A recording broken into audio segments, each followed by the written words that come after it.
Pourquoi les prix Nobel et les savants feraient trécir voyager dans le temps? Arbore sa pilosité, suffit qu'à dépense en dehors du bocal. C'est expliquer ce qu'est la radiation. Contacte-t-on pour poser une question? Le professeur Moustache. Cher professeur, mon frère et moi, on s'adore. Mais je suis jaloux, car il est plus beau que moi. J'aimerais pouvoir greffer sa tête sur mon corps. Cher Grishka, comme je te comprends, moi aussi, j'aimerais bien troquer mon corps contre celui d'un athlète ou d'une actrice plantureuse. Dans les années 70, le Dr White avait bien réussi à greffer la tête d'un singe sur le corps d'un autre singe. On en a profité pour y faire un lifting des tartrages. Hein, monsieur Tarzan? Oh, Cheetah, toi, splendide. Moi, épousez-toi. En 2013, c'est le chirurgien Sergio Canavero qui a annoncé qu'on pourrait appliquer la méthode sur des humains atteints de tétraplégie. Ma c'est pas compliqué. Il refroidit le corps et la tête du receveur et il coupe là. Et il fait pareil sur le donneur. Ma attenzione, le donneur doit être compatible avec le receveur. Il doit aussi avoir à peu près la même corpulence. Avoir le même sexe Je vois rien. et avoir le même âge. Me lâche pas, Nathanaël, sinon je me pète le cou. Imaginons, lors du tournage du prochain film de Sofia Coppola, Scarlett Johansson se fracasse la tête en glissant sur un cupcake. Ce mode opératoire, appelé poétiquement Even, se passerait grosso modo comme ça. Une tête receveuse pourrait être greffée sur le corps de Scarlett. Ouais, bien. N'oublions pas les aspects psychologiques de l'opération. Si mon âme est partout en moi, dois-je aller à l'enterrement de mon corps? Mais si l'âme n'est que dans la tête, alors faudrait que j'aille à l'enterrement de celle de Scarlett. Par politesse, hein, docteur? Ah! Et puis il y a les rejets. Les anticorps de Scarlett peuvent rejeter la tête. Docteur, j'ai la migraine. Une bonne gangrène, vous voulez dire? Ou l'inverse, les anticorps de la tête peuvent attaquer les tissus de Scarlett. Non! Il peut aussi y avoir un rejet mutuel entre les deux organismes. Et là, c'est le vrai bazar. Ça va, Scarlett? Oh, ça va, tout ça. Un milliardaire russe préconise pour 2045 le possible transfert de toutes les données de votre cerveau dans le disque dur d'un robot. Vous voulez vraiment garder mémoire toute parole des chansons de Roi Lion? Oui! Akuka Manano, Akuka Manano. Alors, avant de vous faire greffer une nouvelle tête, tapez plutôt Tu mourras moins bête sur arte.tv. Avec ça, c'est sûr, vous mourrez moins bête. Mais bon, vous mourrez quand même. Cher professeur, il y a des scientifiques malchanceux, mais en existe-t-il des vraiment fous? Contrairement à vous, qui êtes absolument génial. Oui, je me suis écrit à moi-même parce que si je dois compter sur vous pour me faire des compliments, je peux toujours attendre. Et puis, j'avais envie de parler des scientifiques complètement barrés.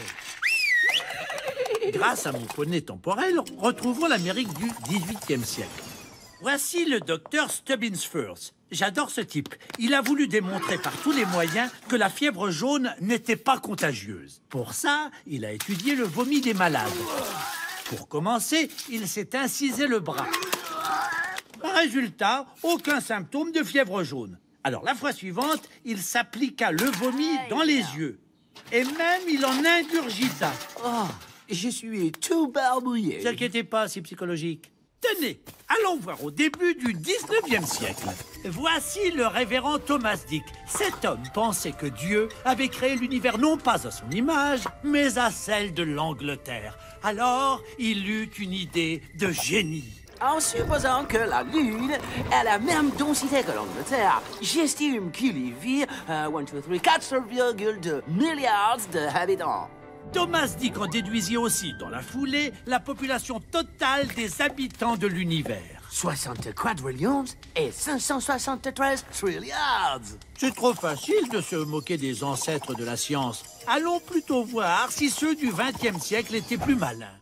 Prenez Martin Shine et Edgar Hall. Ces deux Américains se sont posé une question bigrement existentielle. Quel est le minimum nécessaire pour exciter un dindon? Pour répondre à cette palpitante question, les deux chercheurs ont d'abord présenté une dinde à un dindon. Excitation 100%. Puis, ils ont retiré petit à petit des parties du corps de la dinde pour voir jusqu'à quand ça n'exciterait plus le dindon. 100%. Pareil. Il finit par ne présenter que la tête de la dinde au bout d'un bâton. Ce qui prouve qu'un dindon, c'est con. Mais j'y pense, est-ce que le test marche aussi chez l'homme? Nichon, néné, tété. Vous saurez bien aussi parler du Luther Bar, qui étudia le rôle bénéfique de la marche arrière sur la santé. Mais Au lieu de vous prendre pour des apprentis sorciers, tapez Tu mourras moins bête sur arte.tv. avec ça, c'est sûr, vous mourrez moins bête. Mais bon, vous mourrez quand même. Cher prof, je suis journaliste TV et on me demande de parler ce soir au JT du boson de Higgs auquel je ne comprends rien. Aidez-moi. Ah, David, le boson de Higgs, c'est vrai que ce n'est pas simple. Pour vous expliquer, je vais prendre Aragorn, le Seigneur des Anneaux. Oh non! Ah bah lui, il est bourré de bosons de Higgs.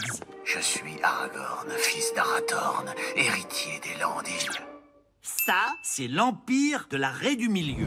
Un cheveu, des molécules du cheveu, et ça, c'est le noyau d'un atome de molécules du cheveu. Je suis Atome, fils de noyau, seigneur du vide. Et le boson, il arrive, oui ou non? J'y viens. Dans le noyau, on trouve des protons et des neutrons. Pour voir ce qu'il y a dedans, on les fait entrer en collision dans un accélérateur de particules. Qu'est-ce qu'on trouve à l'intérieur? Devinez.